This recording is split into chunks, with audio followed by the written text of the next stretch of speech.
Hi, and welcome. You're listening to the X22 Report. My name is Dave, and this is episode 664. And today's date is May 11th, 2015. And the title of this episode is IMF Prepares for Greece Default. Russia and the BRICS Bank ask Greece to join. Let's get right into the economic collapse news. Now, we understand that Greece has been dealing with the IMF, the Eurogroup, trying to work out a deal. We also understand that Greece is basically broke at this time. They really don't have the funds to continually make these huge payments. I mean, they went in, they got the pension funds, they asked all the municipalities, listen, we need your cash. They're putting taxes on withdrawals. They're doing whatever they possibly can to keep the system going by making the payments to the Eurogroup and the IMF. And we see that this cannot be sustained. They just don't have the funds to do it. We also understand that the Eurogroup with Greece, they're trying to work out a deal. And it seems at this point right now that the Eurogroup meeting concluded without an agreement between Greece and its creditors. So that completely fell apart. Now, we also understand that the IMF right now, they are preparing for a Greek default contingency plan. The International Monetary Fund is working with national authorities in southeastern Europe on a contingency plan for a Greek default. And this is coming from a senior fund official. And they are saying basically what they're doing is they want to ensure that the subsidiaries of Greek banks have enough assets that they can exchange for emergency financing at their own central banks in case financing from their parent institutions is suddenly cut off, and that deposit insurance funds are at sufficient levels. So we can see at this point in time, it seems like in the back rooms, discussions are being held, and it seems that Greece could be getting ready to exit. And then we have the news that Russia and the BRICS Bank system is asking Greece to join. Russian Deputy Finance Minister Sergei Storchak spoke with Alex Tsipras, and basically he said, listen, we want Greece to become the sixth member of the new development bank. You can join Brazil, Russia, India, China, South Africa. And Tsipras said, listen, we will discuss this in St. Petersburg when we meet on June 18th through June 20th. So we can see everything is in motion right now. The IMF is planning on a default. We realize that the Eurogroup, they've come to no agreement whatsoever. And we see that Russia and the BRICS system, they are extending a hand and saying, listen, we will help you if you need it.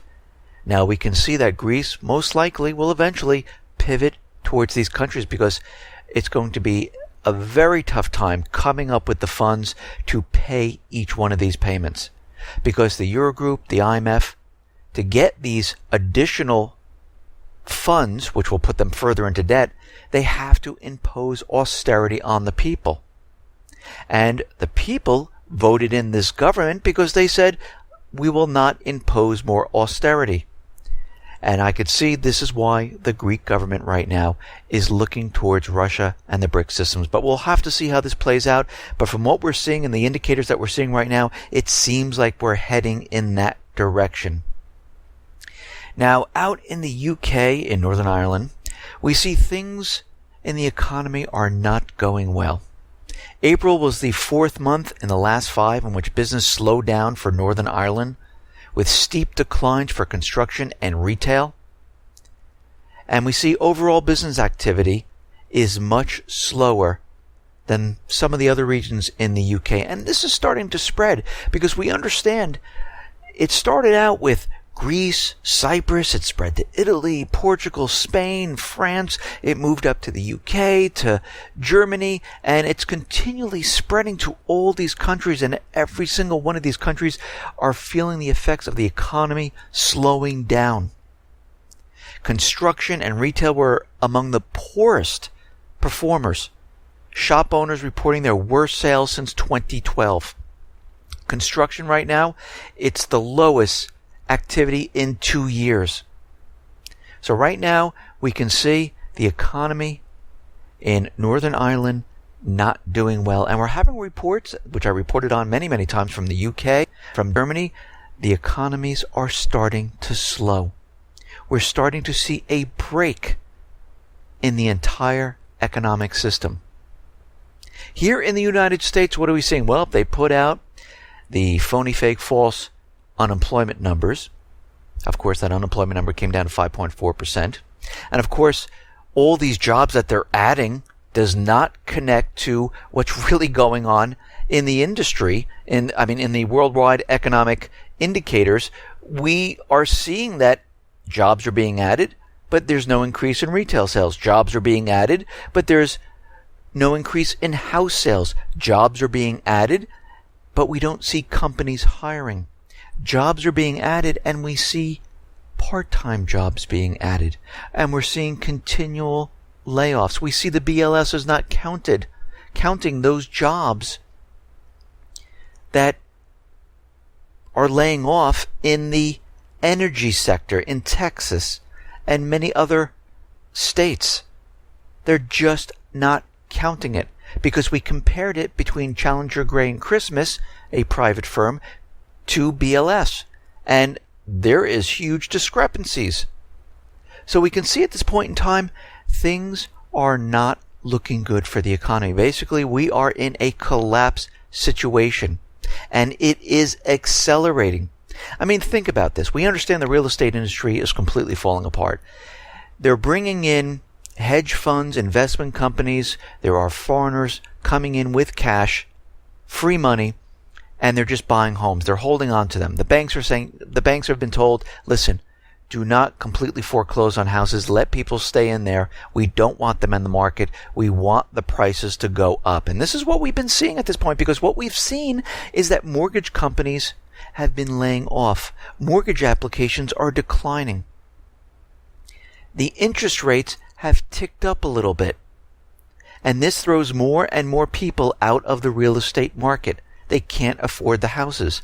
And when we look at the first-time home buyers, normally in a normal situation, in a normal economic situation, we see that first-time home buyers is about 45%. Right now we're at 29%. And when we look at the first-time home buyers, we say, how long would it take a first-time home buyer today to put down 20% on a home? And Lindsay David of LF Economics, he looked at 30 large U.S. cities using their local median incomes and median home prices. It assumed that young households could accomplish the tough feat of saving about 5% of their income year after year through bouts of unemployment, illness, shopping sprees, family expansion, and everything else. Well, guess what? It takes them a very long time to do this. In San Jose, it would take someone almost 40 years to come up with the money. San Francisco, almost the same thing. Los Angeles, about 33 years. Miami, it would take someone 24 years. Washington, D.C., we're looking at 20 years. Charlotte, North Carolina, we're looking at 15 years. Because these youths who are graduating college, graduating high school, they're not finding the jobs. The wages have not increased to keep up with the inflated housing prices. And with the interest rates ticking up a little bit, it completely throws everyone out of the market. And this is why we are seeing today these programs where they're saying, listen, you don't need any money down. We'll actually pay for your closing costs. They're doing this to bring more people into the system, but it doesn't seem like it's working. Because the American people, they are just completely tapped out. They just have nothing left. And when we look at the lumber industry, the lumber prices are the most correlated with the economic activity of all industrial commodities. Well, what we're seeing is that the price of lumber is decreasing. The demand for lumber is decreasing. And when we look at the graphs, and we see what's going on, lumber is in a downward trajectory. Home builders and everything else is moving up. How can this be? Something doesn't make sense. Something does not correlate to what we're talking about here from the real economic indicators. So again, we go back to what we've said before. It's either the private firms and all this economic data is lying about unemployment, GDP, inflation, or the government is manipulating the numbers, massaging them, lying to the American people to convince you that you are in a recovery. And we can see at this point in time, we are nowhere near a recovery whatsoever. We see Russia and the BRICS system. They are starting to build right now. They're ratifying and bringing in the funds that they need to push the bank forward. Presidents of the South African Republic and Russia, Jacob Zuma and Putin, discussed progress in establishment of the new development bank of BRICS countries. South Africa has been working actively on ratification of the agreements on the new bank and on the contingent reserve arrangement, about which the member countries agreed at a summit in 2014. A regional African center in Johannesburg will open simultaneously with opening the BRICS Bank headquarters in Shanghai. We can see they are on a path where they're going to rival the private Western Central Bank system. Now again, like I said in the past, does this mean this is going to be the best system ever? No, because as we know, most likely they're still controlled by the central banking elites at the top. And we can see the private Western Central Bank, which is made up of the United States government central bankers, don't want to give what they have away. They want to keep it. They have a good thing right now. They're making tons of money. They have control. But we can see that the main central bankers, the elites, they realize the system is coming down. They understand that that system is dying. We need to start a new one. And every time they do this, it includes a war. And we see this coming right now. We see China and Russia. They're continually trading, not using the dollar. They're using the ruble or yuan. And we also understand the yuan. It's slated to be be included with the SDRs later this year as a reserve currency. Now, of course, the United States government central bankers are going to do whatever they possibly can to stop this. But I think before this even occurs, or if it does occur, we are going to see war being provoked even further as we go throughout this year. And we're going to see more military assets being moved, more provocations to really gin this up, because they realize if they just sit back and do nothing, the system collapses and everyone turns to them and says, you are responsible for this. Now again, just because China, Russia are starting this system, as we know, as time goes on, the system gets corrupt. All of a sudden, the new currency, it's not gold backed. This is how they start out with it. What we need to do as a people is we need to take the system back. We need to take it away from the central bankers. And this is what we need to do at a certain point in time. And we're getting closer and closer to that point in time. Out in Detroit, it looks like right now the people are going to be getting a notice that their water is going to be shut off. I mean, we're looking at 20 to 25,000 residential accounts will be getting this notice. Now, what's very interesting about this is that the United States government central bankers have no problem giving aid to every single country around the world. And it's not for humanitarian reasons. It's to pay off governments. It's to bring in military assets like Kiev, 200 million, 25 million to boost the Ukrainian army. Couple $100 million to Israel. Millions of dollars to Saudi Arabia to bomb Yemen. Then $68 million for humanitarian aid after the bombing. But they do nothing here for the people of the United States. That's where that money should be spent. But again, our system is so corrupt by the central bankers, it doesn't profit them to do anything here in this country because this country is broke. It's dead. So they go out to other places and say, okay, you owe interest on this money and you have to pay it back because their system is based on debt. The more debt out there, the better they are, the more profit they make. And we can see right now, from the way the United States government does everything, it's nothing for the people. They're doing absolutely nothing for the people right now. They're doing everything for themselves and the central bankers and corporations. Period. That's it. And they just continually lie to everyone at this time.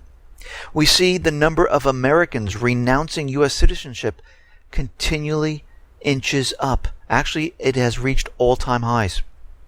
Last quarter, in fact, 1,335 people decided, you know what, we had enough. And the reason why this is happening is because the United States government enacted the new law called FATCA, where they go and they find these people who are,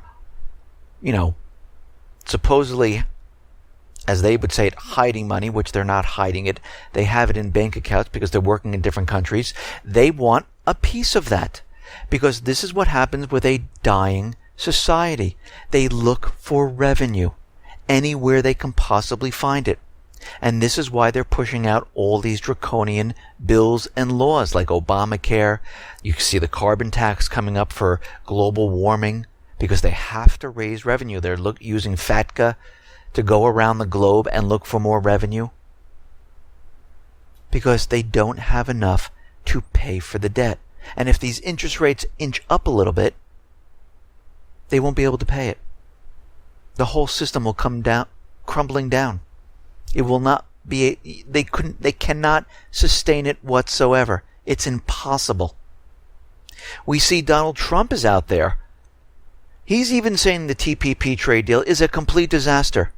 The United States will lose thousands upon thousands of jobs. Well, yeah, that's what we saw it with NAFTA. We saw it with Obama's job push or trade deal with South Korea in 2011. About 50,000 jobs were lost there. Everything they've done, where they continually tell us it's going to create jobs, has anyone really seen it? Or have we lost more and more manufacturing jobs? And this is why they keep these bills a secret. They don't want people to know what is really going on, that it's not for the people. It's for the bankers. It's for the corporations. It's for the elite. And this is why they keep everything a secret. And like I said, those congressmen and congresswomen who want to see it, they have to go into a secret room. They can't bring their phone. They can't bring cameras. They can't take notes because if they do, they're confiscated. And they can't discuss it after they read it. So right there and then, it's something you don't want to vote on.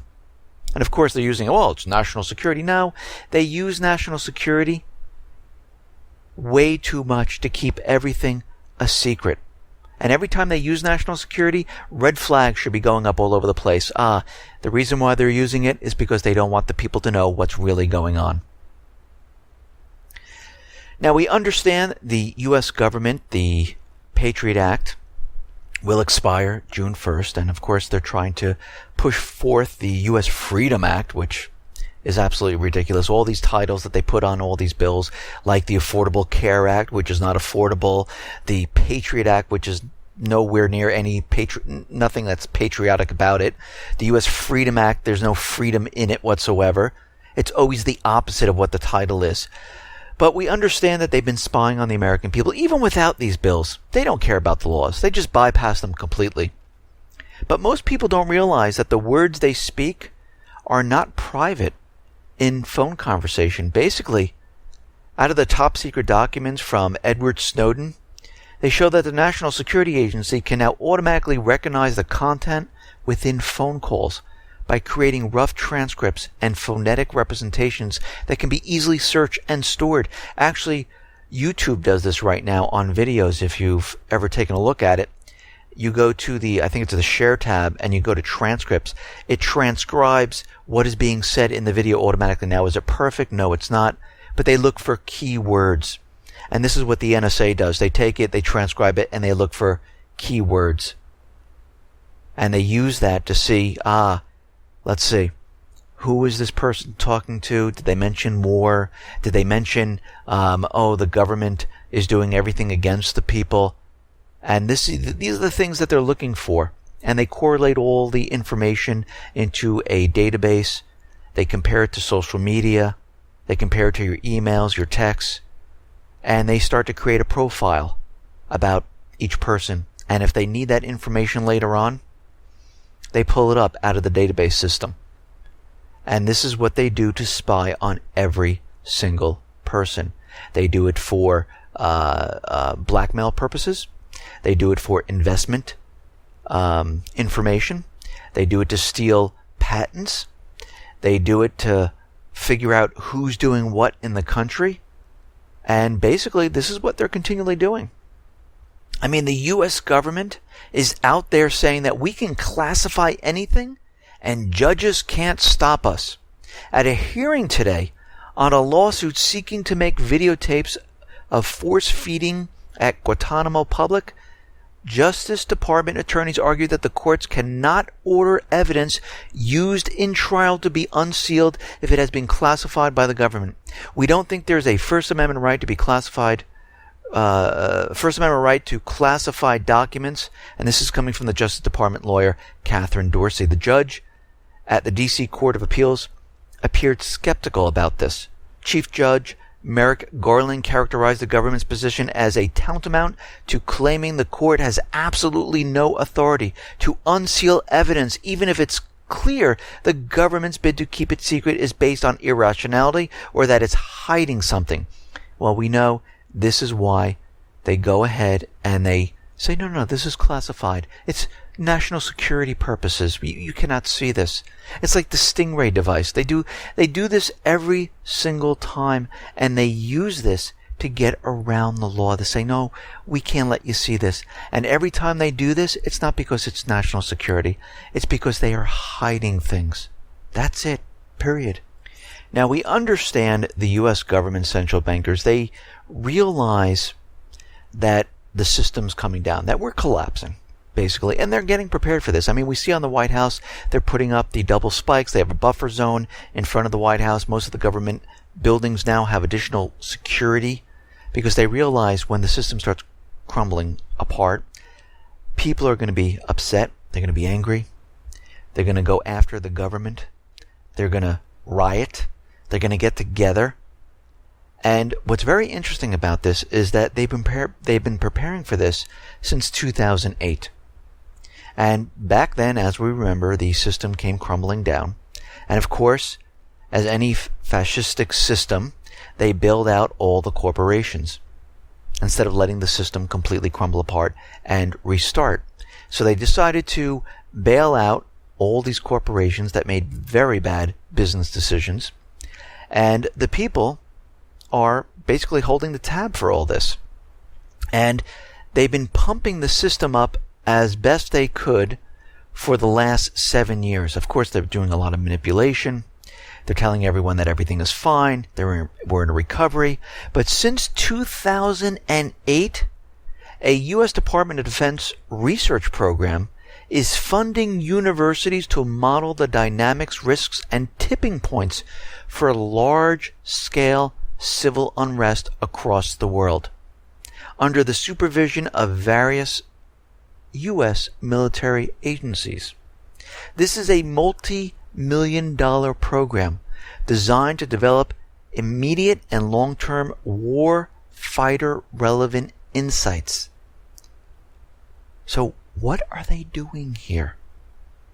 They knew from 2008, even before this, that this system cannot be sustained. The debt level, the economic system is crashing. It actually crashed in 2008. And all they did was print a lot of money at that time to bail out not the people, not to spur economic growth. It was to bail out themselves, corporations, and banks, and to keep this system going. And it's a complete illusion. It's completely fake. And we can see that this program uses social media, Twitter posts, conversations that they examine to identify individuals mobilized in a social contagion, and when these people become mobilized. So they're looking at this to see, let's take a look, let's listen in, and let's see when they're going to be mobilized and ready to go. So does the U.S. Department of Defense see protest movements and social activism in different parts of the world as a threat to U.S. national security? If so, why? Does the U.S. Department of Defense consider political movement aiming for large-scale political and economic change as a national security matter? If so, why?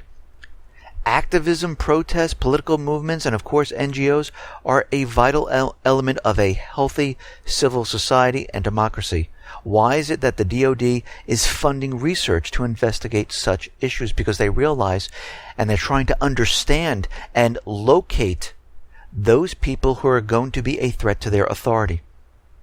And they want to understand where these things break out and how they form. And this is what they've been studying all along. Because not just the U.S., but the European nations, they are getting ready for this. This is what happened when we saw the terror in Canada, Australia, France, Belgium, now the United States. It allowed the countries to put draconian laws on the books. Basically what it does, it takes away your rights. It allows them to control the people. It allowed them to put military personnel on the streets. They tried to do it here in the United States, but it was a botched operation in Texas. Will they try again? Most likely. Because they are definitely preparing us for two things here. To bring more military on the streets. To say, this is why we need the training like Jade Helm to get us ready for the next event. And this is what they've been doing and preparing for. This is why we see millions of rounds for DHS. This is why we see the nationalization of police forces. This is why DHS is giving local police department tanks, which they absolutely don't need, for a small little town. This is why we see them giving them fatigues, machine guns, Kevlar vests, stingray systems where they can spy on the local people. All of this is being done on purpose. They've been planning and getting ready for this for quite a while. And not just the U.S., other countries. Because they realize they definitely have a situation coming, and it's a huge situation. And we can see already, going back to 2008, when they discussed what would happen if we didn't bail out these corporations, we'd have riots on the street. We have mass panic. People would lose work. The economy would completely fall apart. And this is what's going to happen now, but it's going to be 100 times worse. Because we're 100 times worse than we were in 2008. Things didn't get better. It was just masked over. It was an illusion to make you think things have improved. This is why the government is out there continually telling you that we're in a recovery. You don't have to feel it. Obama actually came out and said, listen, I'm telling you we're in a recovery even though you don't feel it. Think about it. Go back to 2008. The Federal Reserve, the central bankers told us in that year we had a crash. They were not forecasting any type of recession whatsoever. That everything is contained. The subprime, completely contained. Nothing to worry about. They lie. So whenever you hear them, whenever you hear a central banker, a government official, it's always the opposite of what they're telling you. Now, out in France, we understand Russia ordered 2 Mistral helicopter carriers. And of course, the U.S. is putting pressure on France not to sell them. And we see NATO was going to try to buy them, but they don't have the funds to do this. And we see that right now Russia's saying, no, France cannot sell the Mistral helicopter carriers without Moscow's permission. Because Russia had the end-user certificate for the stern parts of the ship, which were built in St. Petersburg before being transported to France for further assembly. France is unable to use the Mistral ships for its own purposes as they were built and adapted to meet the specifications provided by the Russian Navy. So basically, France is stuck with these ships and they can't do anything with them at this point in time. And basically, they're going to have to refund Russia's money if Russia says, listen, you can't deliver the ships, then we want our money back. And this is going to hurt the economy of France even further. Now, John Kerry, he's the U.S. Secretary of State, is meeting in Sochi with Putin and Lavrov. They're going to be discussing Ukraine, Yemen, and Iraq and Syria. And most likely the conversation is going to be that, listen, we're going to be attacking the southeastern people. We'll be going into Syria. And I just want to let you know, do not get in our way. We want Ukraine. We're going to take it. We want Syria. We're going to take it. And they understand that Russia backs Syria. We understand also that Russia, if they see things getting out of hand in Ukraine, eventually they will step in. Do I believe they stepped in already? Not the way NATO has said, where they're telling us there's tanks, there's armed forces, because we've had many times the US, Ukraine, the Dutch, Netherlands, Germany fly over Russia in the Open Sky Treaty, where they can film, take pictures, monitor the borders, and if there were troops built up, they would report it. They would show the pictures. Also, NATO, Ukraine, US, they have satellites positioned right above. And if there were truly troops there, it would be plastered all over the media like there's no tomorrow. They would be showing full color, HD, fantastic satellite imagery of Russian tanks, Russian troops, and everything. And every time they come out with propaganda, they never have any proof whatsoever. Now, we understand out in Ukraine, Kiev is not abiding by the Minsk II agreement whatsoever. They're continually violating it, and Putin is out there. He's calling on Kiev to stop the economic blockade into Donbass, and he stressed the importance of direct dialogue between the conflicting parties here, and that would be the southeastern people and Kiev. And he says that, listen, you need to stop the blockade, we need to restore financial and banking ties, and we need to adhere to the Minsk agreements, which we all agreed on February 12th. And we must implement these agreements. But of course, as we know, the U.S. government central bankers are in Kiev with military forces that, just by doing that, violates the Minsk II agreement. But the reason they're there, and there's no penalties on Kiev, is because they're getting ready for a major offensive. Right now, we can see they're continually blocking the Lugansk, the Donetsk areas. They don't want anything coming into that area. They're making the people suffer, and they're just trying to make them and whittle them down as time goes by to say, okay, we give, we can't do this anymore. The Kiev-appointed governor of Lugansk regions plans to cut all road transport between Ukraine and Lugansk. Now remember, the governor was appointed by Poroshenko. Soon, any crossings of the disengagement line between areas controlled by the Ukrainian government and the rebels for transport, including cars, will be cut. Nothing will be going in. Now, why would they do that at this point in time? Because they are getting ready for a major offensive. All motorways will be blocked. An exception would be made only for pedestrians at this time. Kiev is reporting that they seized 2 trucks where they were illegally transporting beer to the rebel area. And of course, the truck driver is out there saying, well, what do you mean? It's just beer. He goes, well, if you're bringing this beer in to the people of this region, they are terrorists, so you're supporting terrorists. And we're going to have to confiscate everything here. And there's a video on x22report.com, and on YouTube you can see the video there. And we can see right now the driver saying, no, wait, but nobody declared this martial law. Why can't I go in here?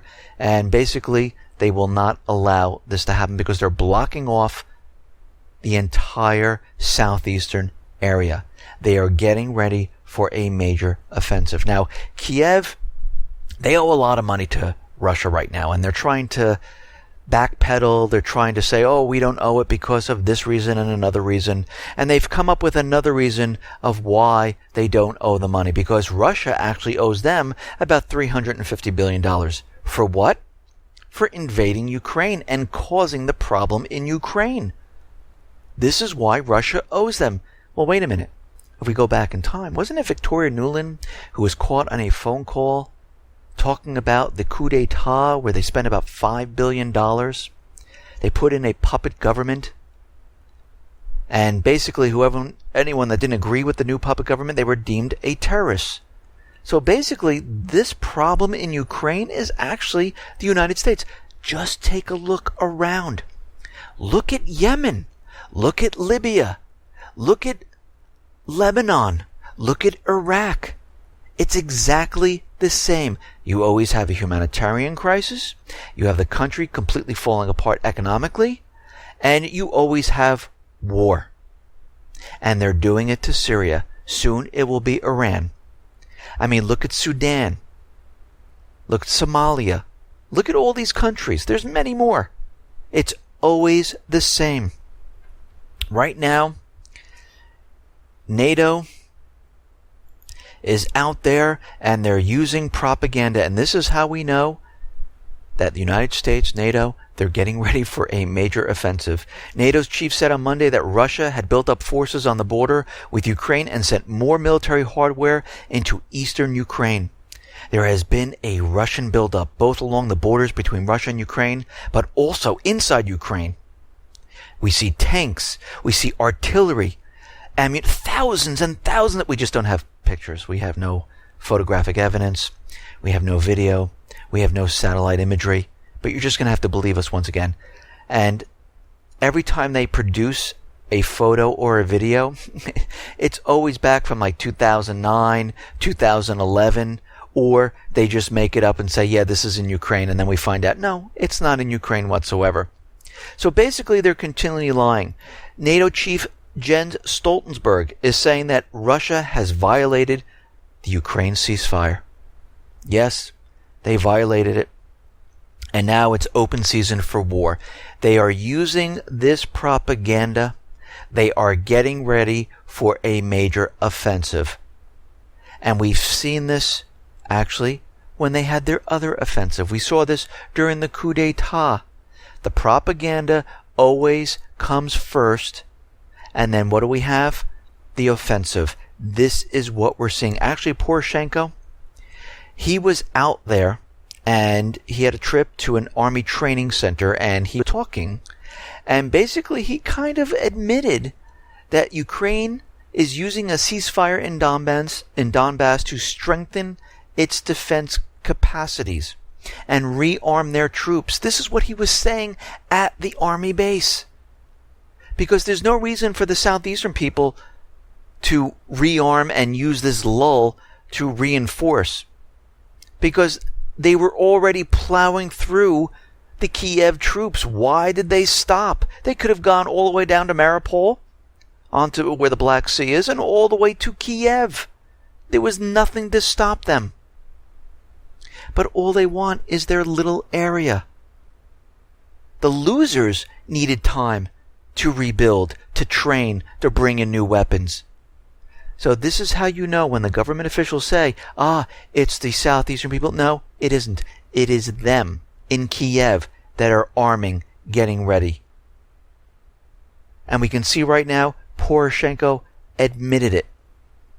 We see the Baltic Fortress 2015, where they're having their drills against Russia, preparing for Russia. NATO warships start their drills. And of course, we already have our first incident.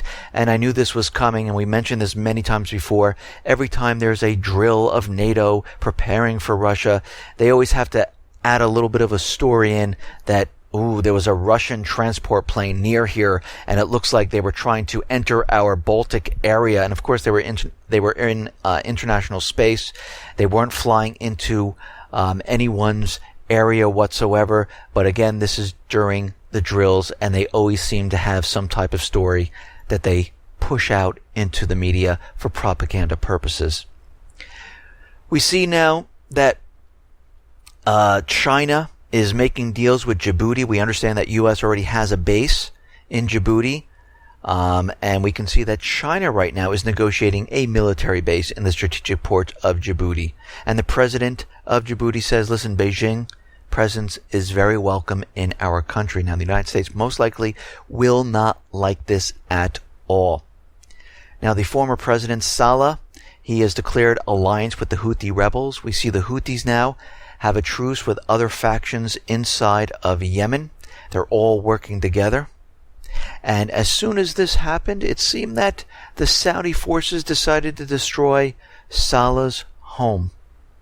And at the same time that this whole ceasefire is going on, where the Houthis aren't allowed to move their positions, we see certain things taking place.